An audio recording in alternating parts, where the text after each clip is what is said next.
Hello guys, আসসালামু আলাইকুম। কেমন আছেন সবাই? আপনাদের ভাইয়া আজকে আমাকে ঘুরতে নিয়ে এসেছে সংসদ ভবনের কাছে। বাসা থেকে বের হয়েছিলাম অজানার উদ্দেশ্যে। কোথায় যাব জানতাম না, তো আপনাদের ভাইয়া আমাকে এখানে নিয়ে আসলো। তো ভীষণ ভালো লাগছিল।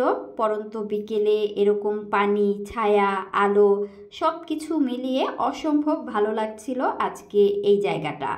তো এখানে ঘুরতে ঘুরতে তারপরে আপনাদের ভাইয়া আমাকে নিয়ে গিয়েছিল জিয়া উদ্যানে। আজকে বিকেল পর্যন্ত তোমাকে নিয়ে ভেবেছি, কোনো উদ্দেশ্যহীন এখানে নিয়ে আসছি। এখানে আমাদের জাতীয়তাবাদী নেতা জিয়া রহমান নিয়ে আছে। তার সমাধিটাও মনে হয় দেখো নাই, একটু দেখিয়ে নিয়ে যাই। আসবো কয়েকদিন যাবত ভাবছি, কিন্তু এখানে রাজনৈতিক অনুষ্ঠানগুলো থাকে, যে জন্য আসা হয় না। আর এ পথ দিয়ে সচরাচর আসা যাওয়া করা যেত না, যেহেতু এখান থেকে আমাদের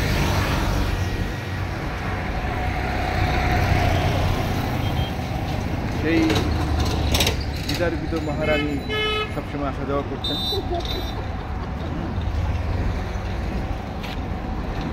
আর সে স্বামীর দেশে আছে। বেচারারে জোর করে পাঠাই দিলা স্বামীর বাড়িতে, আবার তোমরা এত কথা বলো। মানে স্বামীর দেশেই সব মহিলারা ভালো থাকে, যদি স্বামী ভালোবাসে। ভালোবাসা আছে বলি এত বিতর্কের পর সে আশ্রয় দিচ্ছে।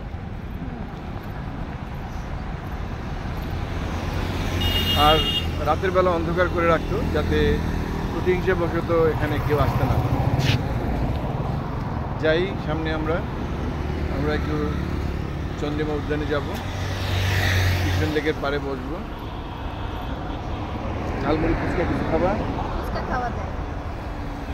চলো।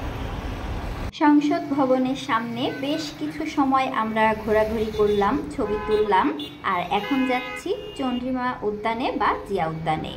পরবর্তী ভিডিওতে অবশ্যই আপনাদেরকে শেয়ার করব সেখানে আমরা কোথায় কোথায় গিয়েছিলাম আর কি কি দেখেছিলাম। পরবর্তী ভিডিও দেখার আমন্ত্রণ জানিয়ে আজকের মতো এখানেই বিদায় নিচ্ছি। সবাই ভালো থাকবেন, সুস্থ থাকবেন, নিরাপদে থাকবেন। আল্লাহ হাফেজ। না, তোমার বাইকে লাগছে, আমার গায়ে লাগে নাই।